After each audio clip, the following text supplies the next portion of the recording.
জয়গুরু শ্রী শ্রী ঠাকুরের শ্রীহস্ত লিখিত সত্যানুসরণ থেকে পাঠ করছি।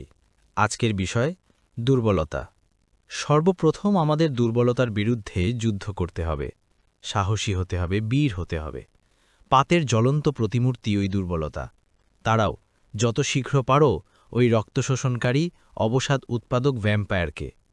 স্মরণ করো তুমি সাহসী, স্মরণ করো তুমি শক্তির তনয়, স্মরণ করো তুমি পরম পিতার সন্ধান। আগে সাহসী হও, অকপট হও, তবে জানা যাবে তোমার ধর্মরাজ্যে ঢোকবার অধিকার জন্মেছে। এতটুকু দুর্বলতা থাকলেও তুমি ঠিক ঠিক অকপট হতে পারবে না। আর যতদিন তোমার মন মুখ এক না হচ্ছে, ততদিন তোমার মলিনতার গায়ে হাতই পড়বে না। মন মুখ এক হলে আর ভিতরে গলদ জমতে পারে না। গুপ্ত আবর্জনা ভাষায় ভেসে উঠে পড়ে। পাপ গিয়ে তার ভিতর বাসা বাঁধতে পারে না। হটে যাওয়াটা বরং দুর্বলতা নয় গো, কিন্তু চেষ্টা না করাই দুর্বলতা। তুমি কোনো কিছু করতে প্রাণপণে চেষ্টা করা সত্ত্বেই যদি বিফল মনোরথ হও, ক্ষতি নাই, তুমি ছেড়ো না। ওই অম্লান চেষ্টাই তোমাকে মুক্তির দিকে নিয়ে যাবে। দুর্বল মন চিরকালই সন্দিগ্ধ, তারা কখনোই নির্ভর করতে পারে না। বিশ্বাস হারিয়ে ফেলেছে, তাই প্রায়ই রুগ্ন, কুটিল, ইন্দ্রিয় পরবশ হয়। তাদের নিকট সারাটা জীবন জ্বালাময়। শেষে অশান্তিতে সুখ দুঃখ ডুবে যায়।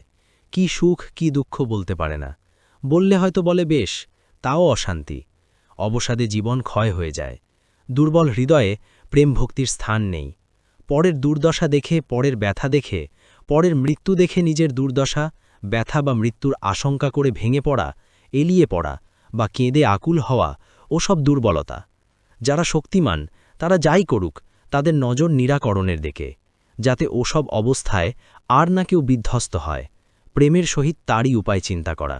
বুদ্ধদেবের যা হয়েছিল, ওই হচ্ছে সবল হৃদয়ের দৃষ্টান্ত। তুমি বলো না তুমি ভীরু, বলো না তুমি কাপুরুষ, বলো না তুমি দুরাশয়। পিতার দিকে নজর করো, আবেগ ভরে বলো, ওগো আমি তোমার সন্তান, আমার আর জড়তা নেই, আর দুর্বলতা নেই, আমি আর কাপুরুষ নই, আমি আর তোমাকে ভুলে নরকের দিকে ছুটে যাব না, আর তোমার জ্যোতির দিকে পিছন ফিরে অন্ধকার অন্ধকার বলে চিৎকার করব না। দুর্বলতা বিষয়ক আজকের সত্যানুসরণ পাঠ এখানেই শেষ হল। জয় গুরু।